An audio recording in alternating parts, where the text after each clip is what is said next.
9장 27절에서 34절까지 말씀입니다. 마태복음 9장 27절에서 34절까지 오늘 기적의 말씀 마지막 말씀입니다. 27절부터 34절까지 말씀을 한 절씩 교독하시겠습니다. 예수께서 거기에서 떠나 가실새 두 맹인이 따라오며 소리질러 이르되 다윗의 자손이여 우리를 불쌍히 여기소서 하더니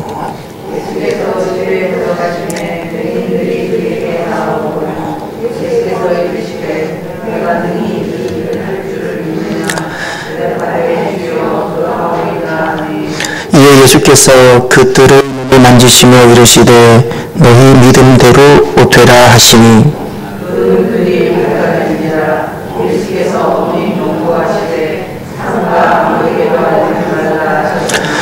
그들이 나와서 예수의 소문을 그 온 땅에 퍼뜨리니라.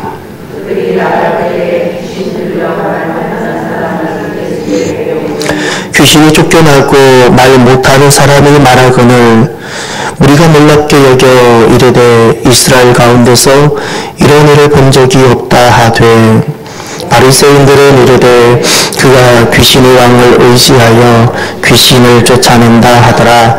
아멘. 아멘. 세상에서는 관계를 이렇게 풀어가는 것 같습니다. 만나서 식사하고 또 세상이니까 술 한잔 먹고. 그리스도인들은 관계를 어떻게 풀어갈까요? 관계가 이렇게 엉켜 있을 때 신앙생활 하다가 보면 그런 일이 생기지요. 우리는 교회는 사람과의 만남의 장소이다 보니 관계와 교제가 어려워질 때가 왜 없겠습니까? 그러면 괜히 마음이 서운한 마음도 들 수 있고 할 때 우리가 이 관계를 어떻게 풀어갈까요? 우리가 세상 사람들처럼 식사하고 그렇게 할까요? 아니요. 제 개인적인 경험으로 보면 기도입니다. 그를 계속해서 기도하는 겁니다. 한 사람 한 사람. 제가 말씀을 준비하다가 이런 시간들을 종종 갖습니다. 말씀을 준비하다가 주소록을 다시 딱 펼쳐놓고 주소록을 가나다 손으로 되어져 있잖아요. 주소록을 보면서 한 사람 기도합니다. 이 시간 생각보다 오래 갑니다. 막 한 사람 기도하는 거예요. 그러면 개별 상황이 다 다르잖아요. 그 상황마다 짧게 계속 기도하고 또 자녀들이 보이면 자녀들 또 이렇게 떠오르게 하시면 또 기도하고 이렇게 기도하고 보잖아요. 그럼 어떤 마음이 드는지 아세요? 너무너무 반가워요. 그리스도인은 이렇게 관계와 교제를 풀어가는 줄 믿습니다. 저와 여러분들이 지금 너무너무 기쁘고 반갑기를 바랍니다. 이것이 주님의 마음입니다. 어떤 상황에서도 우리에게 다가오는 위기와 고비들이 있을 텐데 그 고비들을 항상 믿음으로 이겨나가고 극복해 나가는 저와 여러분이 되기를 바랍니다. 오늘은 기적의 그 마지막 말씀입니다. 질문을 한번 드려볼까요? 우리가 한 2달, 3달에 걸쳐서 기적의 말씀들을 본 것 같습니다. 기적이 왜 필요하죠?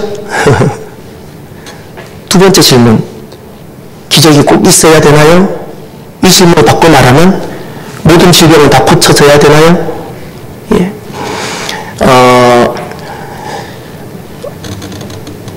만약에 모든 질병이 다 고쳐져야 된다고 하면 예수님께서는 3년간 공생의 기간 계실 때 이 땅에 있는 모든 환자들을, 모든 질병자들을 다 고치셨을 것입니다. 예수님께서는 그 중에 특정한 사람들만 고치셨어요. 그것도 이스라엘 땅 내에 일부 외부로 나가셔서 고치셨고 이스라엘 내에 있는 모든 환자들도 다 고치신 것도 아니셨더랍니다. 아니셨습니다. 이 기적과 관련해서 우리가 정리하면서 우리가 가져야 되는 또 하나 질문을 한번 해볼까요? 내가 약해지는 것은 잘못일까요? 약해지지 않아야 되고 약하지 않은 척하며 살아가야 될까요? 예. 놀라운 것은 성경은 내가 약함으로 너무나도 유익되는 것이 있다고 말씀하셨어요. 하나님을 만나는 자리가 내 약함의 자리라고 말씀하셨습니다. 어느 언제 하나님의 영광이 드러나고 하나님의 계시가 임하는가? 놀랍게도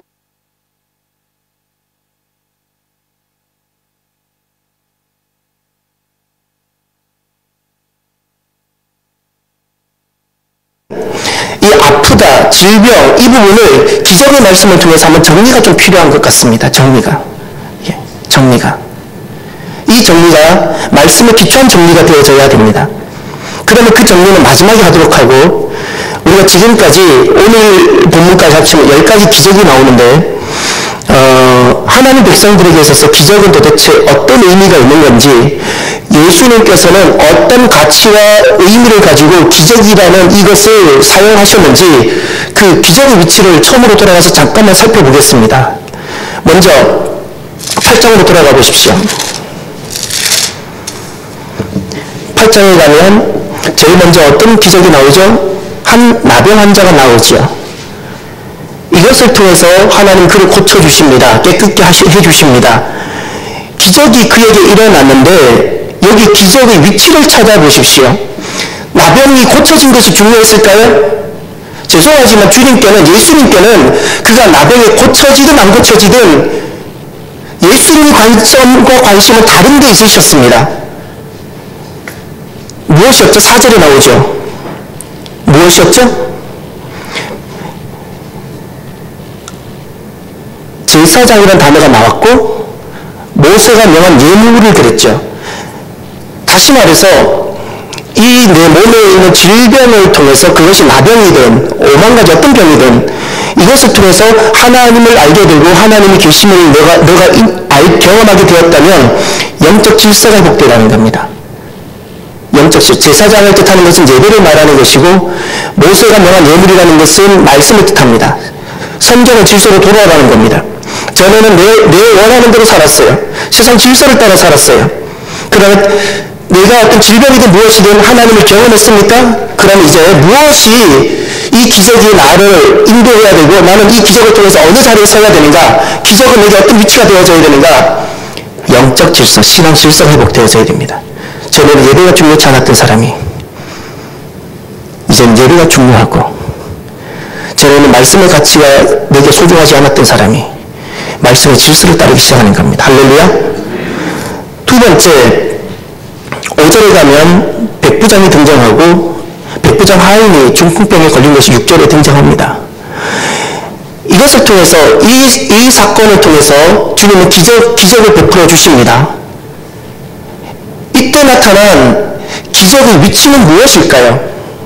기적의 위치입니다. 단순히 백부장 하인이 고쳐진 것이 중요했을까요? 그 하인은 제가 분명히 말할 수 있습니다. 몇 년을 더 살았는지 모르겠지만 며칠을 더 살았는지 모르겠지만 또 죽었습니다.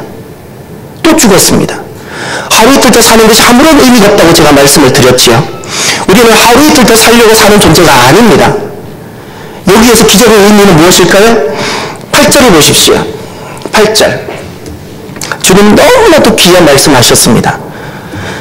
8절 하반절에 다만 말씀으로만 하옵소서, 백부장이 그랬죠. 백부장이. 말씀으로만 하옵소서, 내 하인이 낫겠습니다. 그러면서 예수님을 축복합니다. 이 종을 축복합니다. 10절을 보십시오. 이만한 믿음을 이스라엘 중에서 보지 못했다. 그 이만한 믿음이 무엇이죠? 말씀으로만. 손을 넣는 것도 아닙니다. 집에 오시는 것도 아닙니다.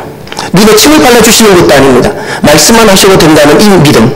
결국 기적의 위치는 무엇일까요? 이 기적을 통해서 우리를 어느 자리로 인도하는 거죠? 말씀의 자리.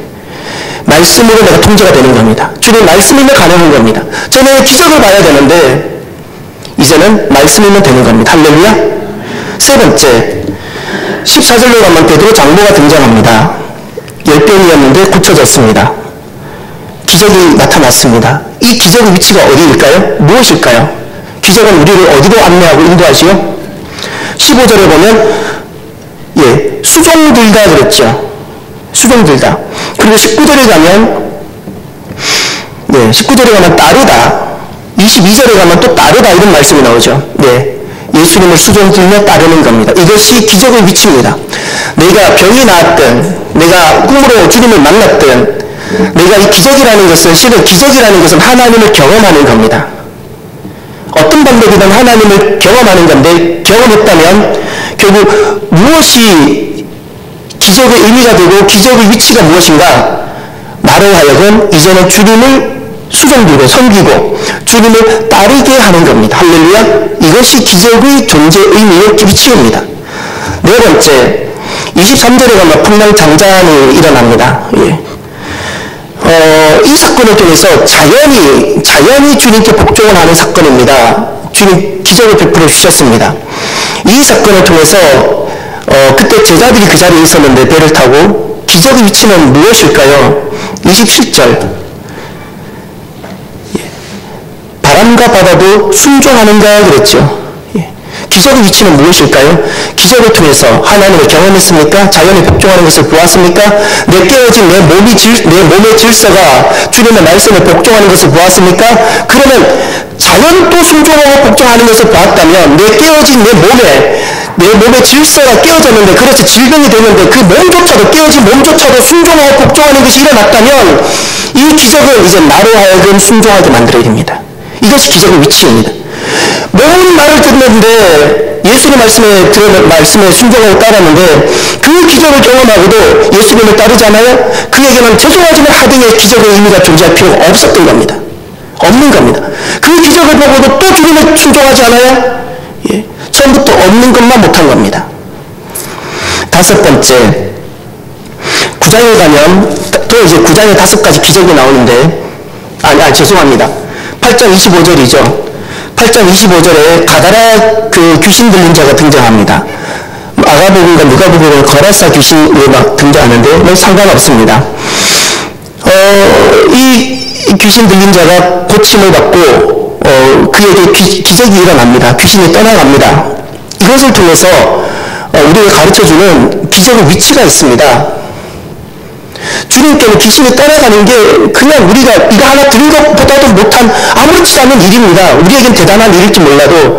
그래서 귀신이 떠나가는 것보다 더 중요한 주님의 관심사가 하나 있습니다. 무엇이겠습니까? 어떤 거죠? 몇 절에 보시냐면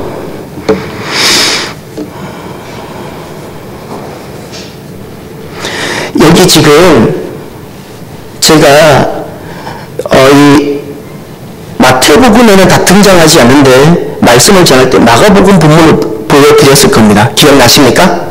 마가복음 복음을 보면서 잠깐 마태복음을 덮지 마시고 마가복음 5장을 가보십시오. 마가복음 5장을 가면 마가복음은 이 본문을 더 소상하게 기록을 해둡니다. 아주 영화를 보듯 소상하게 기록을 하는데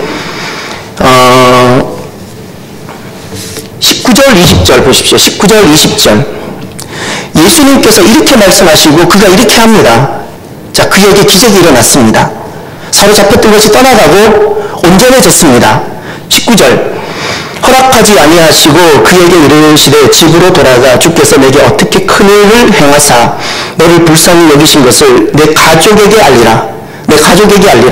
그리고 20절 그가 가서 예수께서 자기에게 어떻게 큰 일을 행하셨는지를 데가볼리에 전파하니 그가 사는 동네가 데가볼리거든요. 데카폴리스. 모든 사람이 놀랍게 여기더라. 아멘. 돌아가서 예수님을 전했지요.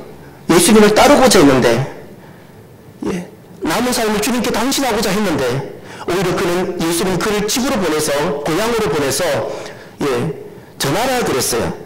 그래서 다섯 번째죠. 가다라 귀신 들린 자를 통해서 기적의 위치가 있습니다. 무엇일까요? 예수님을 증언하고 전하는 전도입니다. 전도의 회복. 할렐루야. 6번째 보십시오. 9장으로 가셔서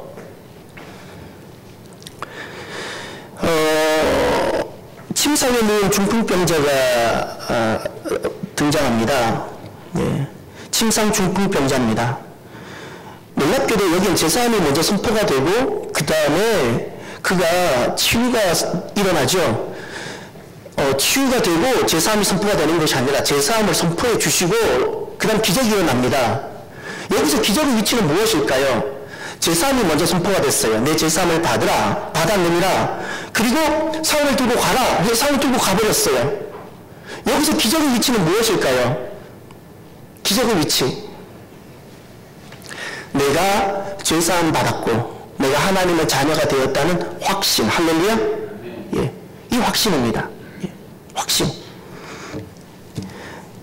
그 다음 이거는 기적은 아닌데 9장 9절부터 17절까지 두 사건이 등장합니다. 하나가 마태가 부름받고 하나가 요한의 제자들이 와서 금식을 논하는 금식 논쟁이 등장합니다.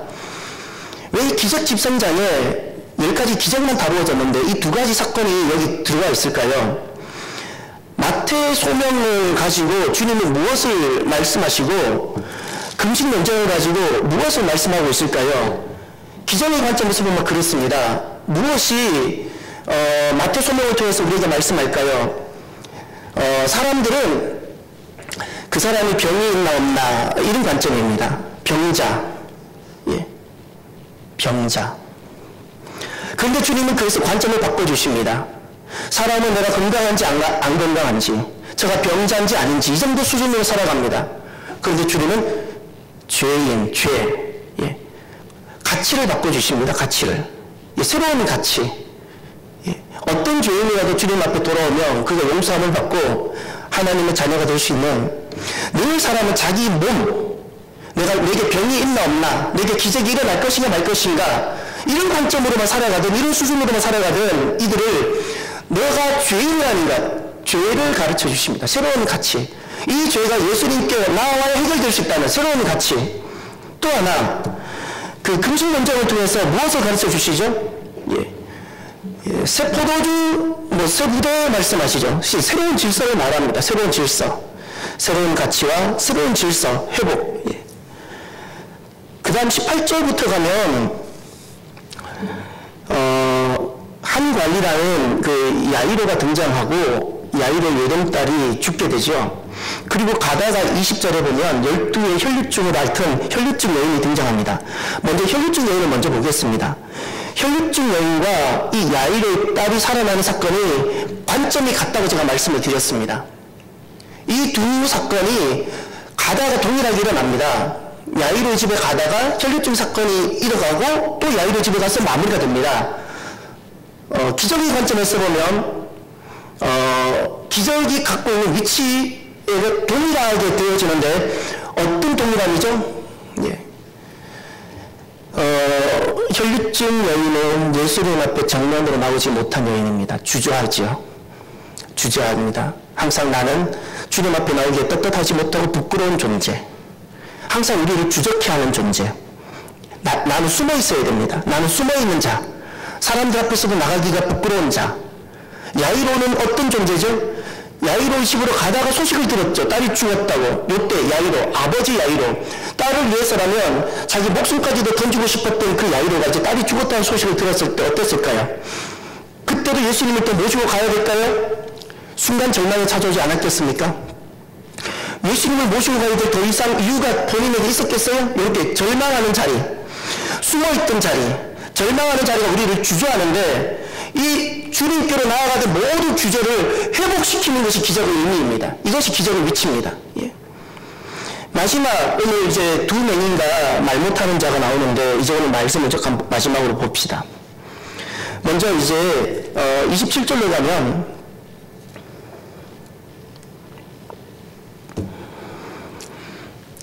예수께서 거기서 떠나가실 때 두 맹인이 따라오며 소리질러 이르되 나옵니다. 지금부터 이제 두 맹인을 관찰하는데 기적이 있기까지 세 가지가 따라옵니다. 세 가지가 있습니다. 이 두 맹인이 눈을 뜨기까지 어떤 과정이 있었는가를 보십시오. 이 두 맹인에게만 있었던 겁니다. 첫 번째, 27절에 보면 예수님이 거기서 떠났죠. 거기라는 것은 회당장 야이로의 집입니다. 그 집은 가버나움에 있었습니다. 가버나움 그 회당장 야이로의 집을 떠나서 가실 때 두 맹인이 따라옵니다. 따라오죠? 28절을 보십시오. 따라오는 수준이 아닙니다. 예수님이 집에 들어가셨습니다. 이때 집은 어디일까요? 예수님이 가버나움에 선교 전진 기지로 사용하셨던 예수님이 거처입니다. 그 집에 예수님이 머무르셨습니다. 그것까지 따라옵니다. 그래서 보세요. 28절에 맹인들이 그에게 나오거늘 맹인이 예수님이 거하시는 거처까지 따라옵니다. 그럼 여기도 따라오는 겁니다. 첫 번째가 따라옵니다. 두 단계를 거쳐서 따라옵니다. 중간에 예수님은 길에서 예수님께서는 그들이 따라온다는 걸 알고도 외면하시고 모른 척 하셨습니다. 뒤에서 막 다윗의 자손이 외치는데도 못 들은 척 하셨습니다. 분명히 거절감을 느꼈을 텐데도 이들은 포기하지 않습니다. 따라왔다는 것은 무엇일까요? 이들은 포기하지 않았어요. 두 번째, 이들이 따라오면서 무엇이라고 외쳤나 보세요. 고쳐주세요, 살려주세요 그랬나요? 예수님이 어떻게 부르셨나 보세요. 마태복음 8장과 9장에 10가지 기적이 나오는데 유일하게 이들의 입에서만 고백이 되어집니다. 이제 27절에 보면 하반절에 이렇게 외칩니다. 다윗의 자손이여 우리를 불쌍히 여기소서. 가장 예수님이 원하시는 외침입니다. 예수님을 누구라 고백했죠? 다윗의 자손. 이것은 족보를 말하는 것이 아닙니다. 메시아에 대한 고백입니다. 다윗의 자손이라는 것은 예수님이 유다 지파로 요셉의 아들이라는 뜻이 아닙니다. 예. 그 아버지가 누구이고 이 집안이 누구이고 혈통을 말하는 것이 아닙니다. 다윗의 자손이란 예수님은 메시아입니다라는 신앙 고백입니다. 그 신앙 고백에 예수님에 대한 정체성을 예수님은 메시아입니다라고 고백하고 자기의 정체성을 어떻게 고백했어요? 그 유일한 단어를 썼죠. 이 말은 다른 말로 말하면 주님, 저는 예수님 외에는 희망이 없는 죄인입니다라는 고백입니다. 주님이 가장 듣고 싶어 하시는 두 가지가 다 나왔어요. 예수님은 메시아입니다. 나는 죄인입니다. 할렐루야. 이것만이 가장 유일한 소망입니다. 예수님은 메시아이고 나는 죄인입니다. 이 두 고백만 있으면 모든 것이 다 되는 거예요. 우리가 이 고백이 안 되는 거예요. 이 고백이 안 돼서 인생이 문제가 되는 겁니다. 아무리 공부해도 그 공부가 우리를 해결해주지 못하는 겁니다. 우리에게 필요한 해답이 있다는 그겁니다. 예수님은 메시아이며 나는 죄인입니다. 그런데 이 맹인이 요 고백을 하는 겁니다. 세 번째 보십시오. 세 번째 보면 28절에 예수님이 하나 질문을 하십니다. 내가 너희 이 일을 할 줄을 믿느냐? 예. 내가 너희 이 일을 할 줄을 믿느냐? 여러분이라면 어떻게 대답하시겠습니까? 여러분에게 자녀의 문제가 있습니까? 건강의 문제가 있습니까? 여러분이 오랫동안 기도했던 문제가 있습니까? 예수님이 여러분에게 물으십니다. 내가 너희 이 일을 할 줄을 너는 믿느냐? 너는 믿느냐? 여러분 어떻게 대답하시겠어요? 놀라운 것은 두 맹인의 대답이 예수님을 기쁘게 했습니다. 조금 더 의심 없이 28절 하반절 주여 그러하오이다. 아멘. 그러하오이다. 저는 믿습니다라는 거예요. 그랬더니 예수님은 다르게 고쳐주시지 않으셨습니다. 이제 예수님의 치유 방법을 보십시오. 29절에 그들의 눈을 만지시며 이렇게만 말씀하셨어요. 너희 믿음대로 되라. 눈 떠라 하지 않으셨어요. 눈이 밝아져라 하지 않으셨어요. 눈을 만져주시면서 너 안에 있는 믿음대로 되라 그랬어요. 지금 또 마찬가지입니다. 여러분에게 어떤 믿음이 있습니까? 안 된다는 믿음입니까? 내가 몇 번 기도했는데 안 됐습니까? 그래서 이제는 안 된다는 믿음을 갖고 있습니까? 아니면 어떤 상황 속에서도 나는 주님 안에서 모든 것이 가능하다라고 고백하고 있습니까? 주님은 지금 또 우리 눈을 만지시고 말씀합니다. 너희 믿음대로 되라고. 너 믿음대로. 내 믿음이 어떠한지를 돌아보십시오. 주님 손이 짧아서 못 이루어진 것은 아무것도 없습니다. 문제는 주님 손이 짧아서가 아닙니다. 내 믿음의 문제입니다. 내 믿음. 기적이 있기까지 이들은 따라왔고 예수님이 누구시고 내가 누구인지를 두 번째 고백하고 그리고 이들은 예수님을 조금 더 의심하지 않고 믿습니다. 요 세 가지 단계가 있었습니다. 그리고 이제 보면 이들이 눈을 뜨는데 30절에 보면 이들이 눈을 뜨는데 뜻밖의 예수님이 하시는 말씀이 계세요. 우리가 물음표가 붙는 어떤 말씀을 했어요. 30절 그 눈들이 밝아진지라 예수께서 엄히 경고하시되 삼가 아무에게도 알리지 말라. 이것을 신학적으로 침묵 명령이라고 불러요. 침묵하라는 경고예요. 왜 침묵하라 하셨을까요? 이 기쁜 소식인데 내가 예수님을 만났고 예수님이 내 눈을 뜨게 하셨으면 얼마나 좋아요. 가다라 그 귀신 들린 사람들처럼 집으로 돌아가서라도 외쳤어야 되는 것 아니겠어요? 예수님 그들은 집으로 돌아가 보내셨어요. 누구는 나를 따라오라 하셨는데 이들에게는 놀랍게도 침묵하라 하셨어요. 침묵하라. 왜일까요? 우리가 이 기쁜 소식을 듣고 놀라운 일이 내게 일어났는데도 침묵해야 되는 이유가 있습니다. 우리의 죄성 때문에. 죄성 때문에. 세 가지. 첫 번째가 시기심. 시기심. 두 번째가 기적심. 기적심. 세 번째가 영웅심. 영웅심. 이것이 다 죄성입니다. 시기심이라는 것은 제가 주님께 은혜 받고 사랑받는 것이 내가 싫은 거예요. 내가 미운 거예요. 그가 미워지는 거예요. 저가 잘 되는 것이 내가 배가 아픈 거예요. 이런 시기심이 주변에서 일어나는 겁니다. 주변에서. 실제로 그랬습니다. 예수님의 능력을 보고도 그 많은 대제사장과 그 많은 제사장과 그 많은 바리새인들이 시기심으로 가득했죠. 이게 죄 때문에 그렇습니다. 죄. 기뻐하지가 않는 겁니다. 또 하나, 기적심이라는 것. 그냥 달콤한 사탕만 원하는 겁니다. 본질은 빼놓고 기적만 추구하고, 이 기적심, 영웅심이라는 것은 세 번째, 내가 이제 주인공이 되어버리는 겁니다. 내가 주님을 만나서 내 눈을 떴어요? 예수님이 주인이 되어져야 되는데 내가 주인인 것처럼 내가 간증하고 돌아다니면서 내가 주인인 것처럼, 내가 대단한 믿음이 있는 사람처럼, 내가 대단히 어떤 영성을 가지고 있는 사람처럼, 내가 직분을 가지고 이만큼 성장한 것처럼 영웅심에 빠지는 겁니다. 아니요.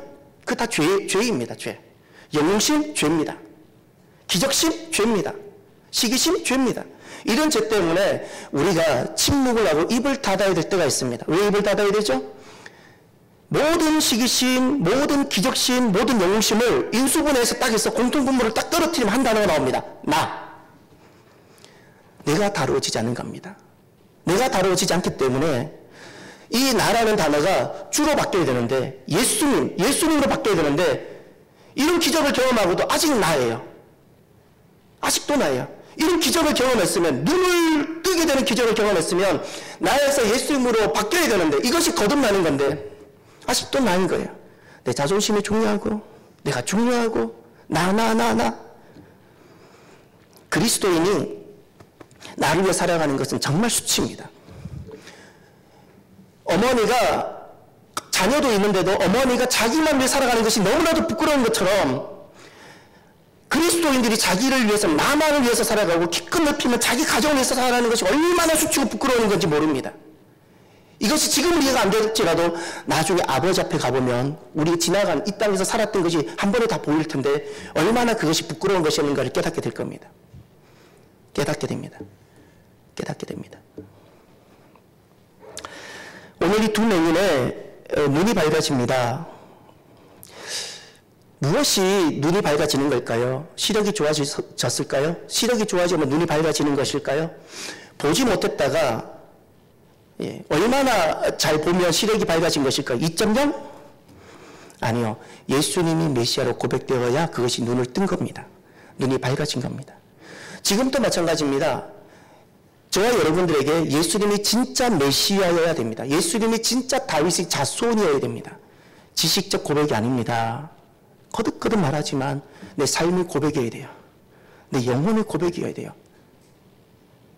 예수님만이 주라는 이 고백은 내가 그분에게 내 삶을 다 집어 던져야 돼요. 잊지 마세요. 내 삶을 주님께 다 던지지 않았어요? 그저 나는 예수님을 주로 고백하고 싶은 것 뿐입니다. 여전히 내가 아직 주인인 거예요.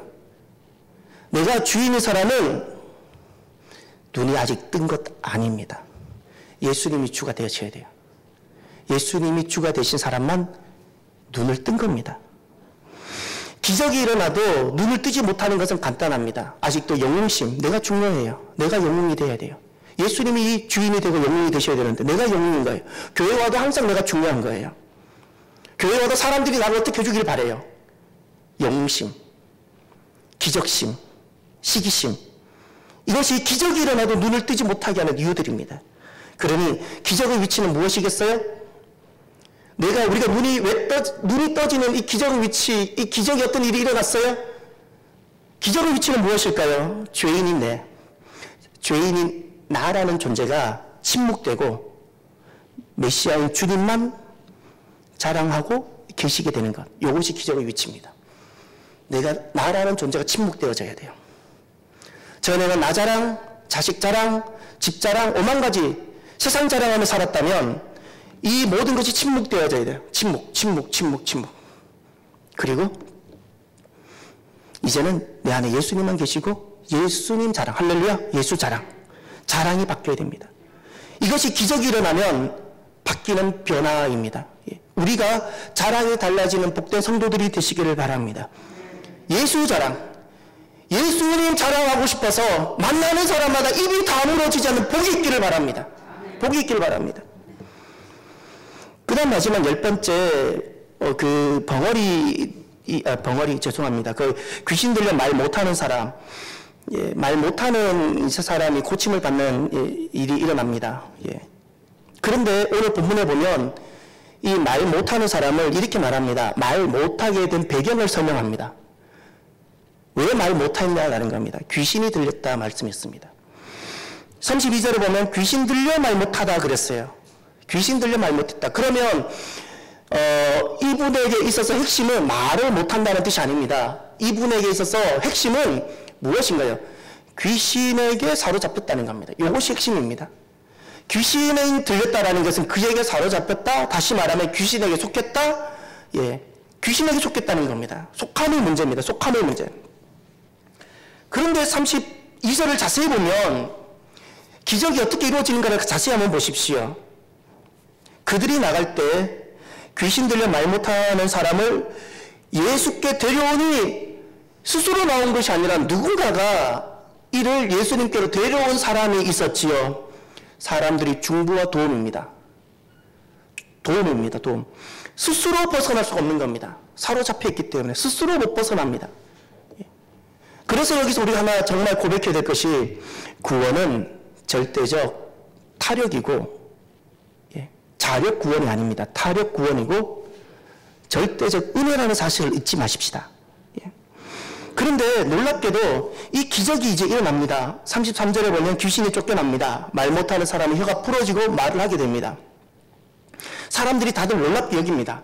그런데 이제 34절의 반응을 보십시오. 바리새인들은 이르되 그가 귀신의 왕, 이것을 바알세불이라 말합니다. 파리의 왕, 바알세불, 마귀를 말합니다. 귀신의 왕, 마귀, 바알세불을 의지하여 귀신을 쫓아낸다. 이게 어불성설인데 논리적으로는 맞지 않고 영적으로는 맞지 않는데 거짓말 정도 수준도 아닙니다. 어불성, 너무 어쩜 이렇게 무지할 수 있는지 모르겠어요. 귀신이 왜 귀신을 쫓아냅니까? 중요한 것은 이 34절에 보면 하나님의 능력을 부인하는 무리가 나옵니다. 34절은 예수님의 능력을 듣고도 보고도 부인하는 무리를 말합니다. 부인하는 무리. 여러분, 가장 위험한 종교적 영성이 하나 있습니다. 가장 위험한 종교적 영성. 차라리 귀신 들린 사람이 위험한 것이 아닙니다. 가장 위험한 종교적 영성은 정말 예수님을 잘 믿는 것 같아요. 날마다 성전에 나올 수도 있어요.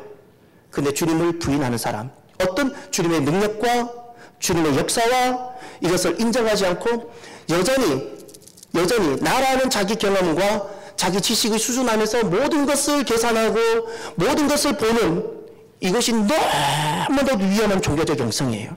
이건 신앙이 아니에요. 그래서 제가 종교적 영성이라고 불렀죠. 신앙이라는 것은 이 경계선을 없애버렸어요. 무슨 말인가요? 주님이 하시는 만큼 되어지는 거예요. 되어지는 종교적 영성이라는 것은 내가 살아온 내 경험과 내 지식 안에 딱 가두어서 요 프리즘으로만 예수님 하시는 것도 보고 일어난 일도 보는 거예요. 그래서 자기가 좀 이해가 되면 오케이. 이해가 안 되는 것은 no, 부인하고. 이것이 너무나도 위험한 종교적 영성. 지난날 예수님 계실 때 그렇게 책망받았던 바리새인이나 제사장들과 똑같은 영성. 가장 위험한 영성입니다. 차라리 귀신 들린 자는 소망이 있습니다. 고쳐줄 수 있으니까. 기적의 위치는 무엇일까요? 이 귀신 들려서 말 못하는 이 사건을 통해서 기적의 위치가 무엇이겠습니까? 그것은 소속이 전환되는 겁니다. 마귀에게 속했는데 하나님께 속하는 겁니다. 이것이 기적의 위치입니다. 내게 어떤 기적이 일어났습니까? 전에는 세상이 좋고, 전에 애국이 좋고, 세상에서 성공해보고 싶어서 막 달려갔던 사람이라면, 기적이 딱 일어나면 이 기적을 통해서 나는 이제 하나님께 속해보고 싶은 거예요. 하나님의 사람, 하나님 백성으로 내가 살고 싶어지는 겁니다. 소속이 바뀌는 것, 이것이 기적의 위치입니다. 내가 하나님의 백성이라는 것, 이 정체성을 가지고 전에는 내가 잃어버린 자로 살았는데 이제는 내가 하나님 백성답게, 전에는 내가 세상 사람들처럼 살고 싶어서 주님의 도움을 받아서 내가 세상 사람처럼 살고 싶어서 그렇게 세상 것 안 잃어버리고 빼앗기지 않고 그렇게 붙잡고 살아가려고 했던 사람이라면, 내게 기적이 일어났다면 이 기적이 내게 어떤 역할을 해야 되는가? 이제는 하나님께 속하고, 할렐루야, 내가 하나님 백성답게 세상에서 살고 싶어지는 겁니다. 소속이 바뀌는 겁니다. 소속. 중간지대 없습니다.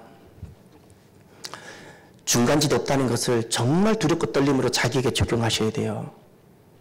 사람은 적절하게 양다리 걸친다든지 적절하게 예수님을 믿고 적절하게 이렇게 가능할 거라고 스스로 자기가 해석해 봅니다. 자기 해석일 뿐입니다. 영적인 원리에서 딱 보면 중간지대 없습니다. 없습니다. 하나님께 속했든지 하나님께 속하지 않았으면 더 이상 설명하기는 어렵지만, 설명하기가 싫지만 하나의 세계밖에 없어요. 없어요. 저와 여러분들이 이렇게 살아가야 됩니다. 하나님만이 하나님이시고, 할렐루야, 우리는 하나님 백성입니다. 이 고백이에요.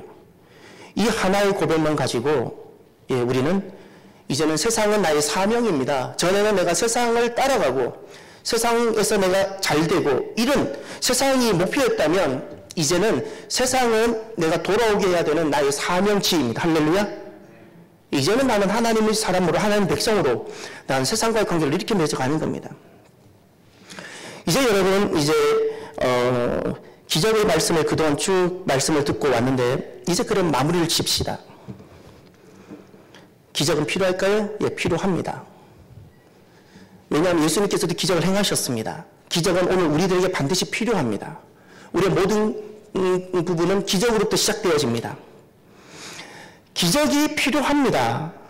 그런데 어디에 필요하냐라는 겁니다. 보지 않고는 믿을 수 없기에 기적이 필요한 것이고, 불순종 때문에 주님 앞에 자원해서 복종이 되지 않고 무릎이 꿇어지지 않기 때문에 기적과 능력이 필요한 겁니다. 내 무릎을, 이 뻣뻣한 내 무릎, 이 완고한 내 목을 주님 앞에 숙이고 무릎 꿇게 하기 위해서 보지 않고는 믿지 않으려는 이 나의 완고함, 그래서 기적이 필요한 겁니다. 기적이. 이렇게 말하면 지나치게 될지 모르겠지만 그런 생각이 듭니다. 왜 기적이 필요하냐고요? 왜 기적이 필요하냐고요? 믿음이 약해서. 믿음이 약해서. 왜 기적이 필요하냐고요? 더 한 걸음 나가 볼까요? 주님께 순종하지 않는 이 죄 때문에. 주님은 나를 포기하진 않았어요. 근데 나는 내가 세상이 너무 좋아요. 나를 포기하지 않는 거예요. 세상을 포기하지 않는 거예요. 그래서 주님은 탁 치시고 그를 탁 만져주세요.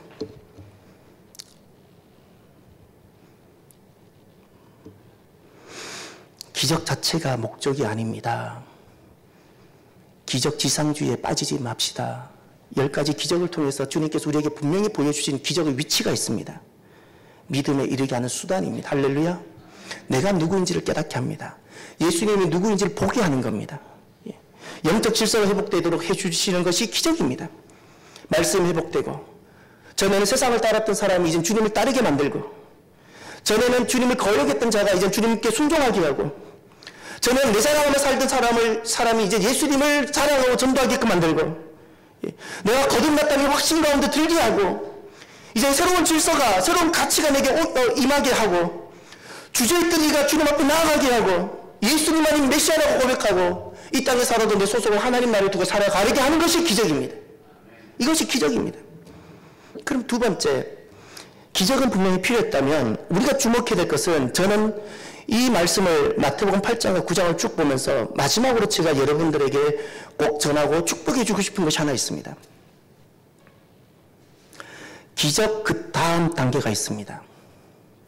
기적 그 다음 단계, 그 다음 단계로 나아가시길 바랍니다. 제가 여러분들에게 정말 축복해 주고 싶은 부분이 이겁니다. 이것이 기적의 진정한 의미입니다. 이제 기적 그 다음 단계의 모습을 제가 보여드리겠습니다. 창세기 1장을 돌아가 보십시오. 창세기 1장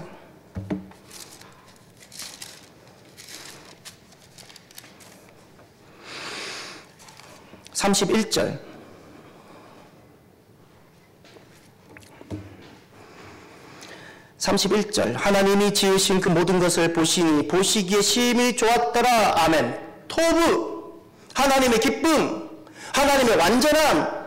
예. 하나님이 너무너무 기뻐하세요. 하나님의 기쁨, 예. 우리의 완전함의 상태. 왜 완전함이 되었죠? 이유가 있어요. 왜 하나님 그때 기뻐하셨죠? 이유가 있어요. 30절을 먼저 보세요. 30절 마지막에 30절 마지막 그대로 되니라. 보입니까? 예, 그대로 되니라. 무엇이 그대로 되었죠? 하나님의 말씀이 나에게 그대로 되었어요. 하나님 이것을 기뻐하시고 토부로 여기있어요. 할렐루야. 기적은 내 몫이 아니라는 사실을 기억하십시오. 기적이 일어나고 아니고는 여러분 개인의 영성이 아닙니다. 하나님 것입니다. 그럼 우리에게 있어서 기적 그 다음 단계로 나가야 되는데 그것이 무엇인가 하니 하나님 말씀이 내게 그대로 이루어지도록 하는 것. 할렐루야. 이것이 기적의 그 다음 단계입니다. 기적의 그 다음 단계. 말씀이 그대로 되는 겁니다. 우리가 문제가 말씀이 그대로 안 되잖아요. 그렇게 오랫동안 교회 생활하고 신앙생활을 했는데 말씀이 그대로 안 되잖아요. 말씀이 그대로 되는 것, 이것이 기적의 그 다음 단계이고 이 말씀이 그대로 되는 것이 믿음의 사람들에게 다 나타납니다. 이제 다윗의 모습을 한번 보십시오. 시편 19편 초등학교 때 많이 불렀던 찬양인데 대학 시절에 이 말씀이 어느 날 막 가슴에 확 와닿았는데 막 불 붙는 것 같이 뜨거워졌는데 그 다윗의 모습이 너무너무 귀하고 아름답게 보였었어요. 19편 14절 나의 반석이시여 나의 구속자이신 여호와여 다 함께 나의 입에 말과 나의 마음에 묵상이 주님 앞에 연락되기를 원하나이다. 나의 입술의 모든 말과 나의 마음의 묵상이 주께 연락되기를 원하네. 이것이 다윗의 고백인데 여기서 가만히 들어보세요. 묵상이에요. 내 입의 말이에요. 예.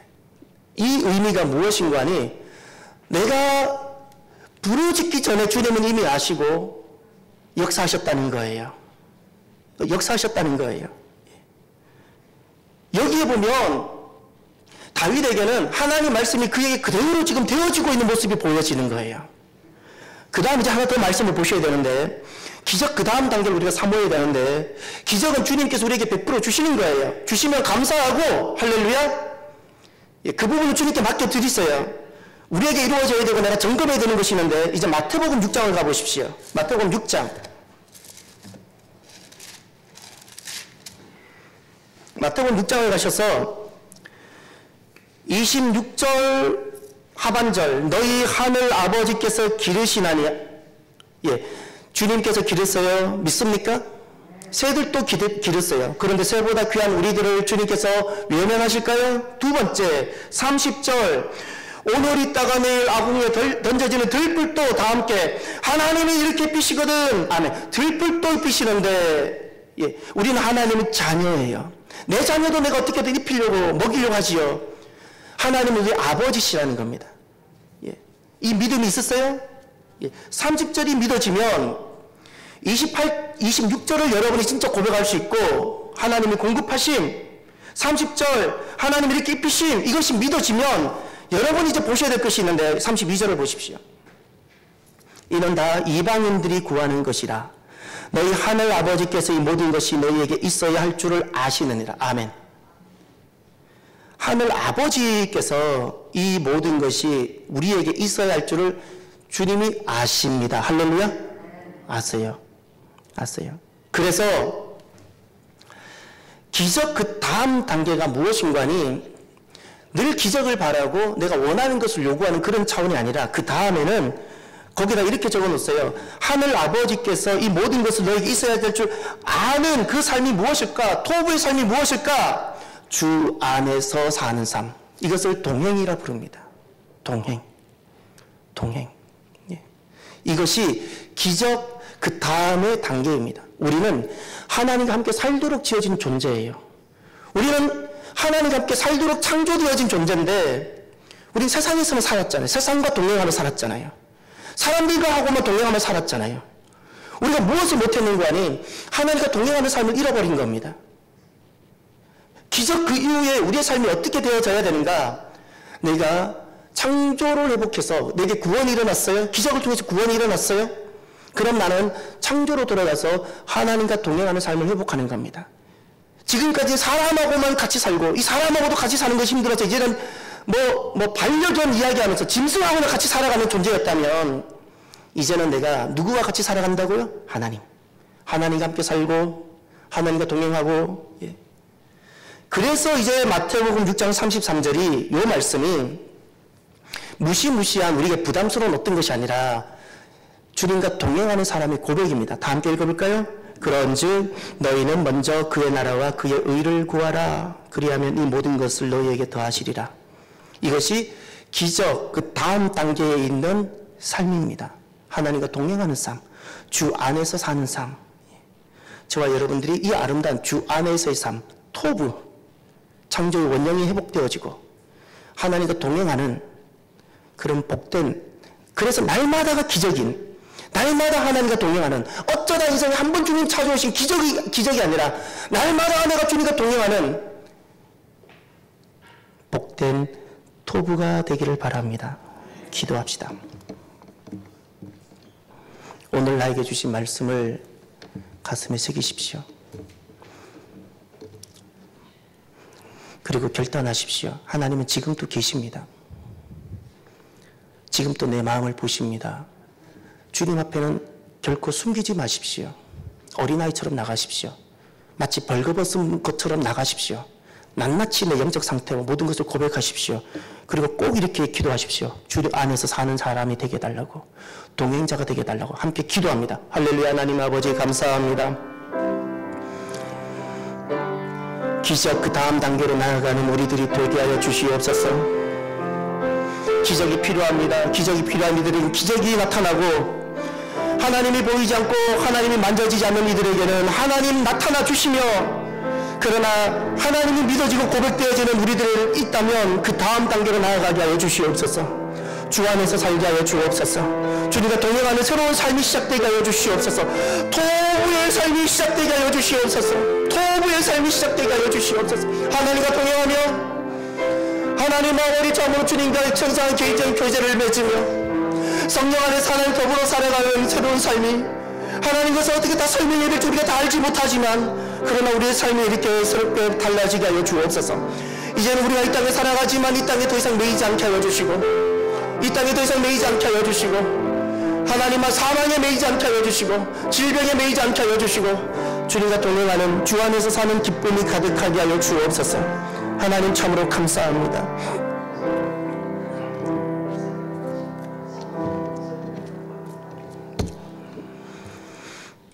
주님은 계십니다. 그리고 주님은 하십니다. 우리에게 믿음을 더하여 주셔서 어쩌다 내게 주님 한 번 만난 기적의 인생이 아니라 날마다 주님과 함께 동행하는 토부의 삶이 주여 되게 하여 주옵소서.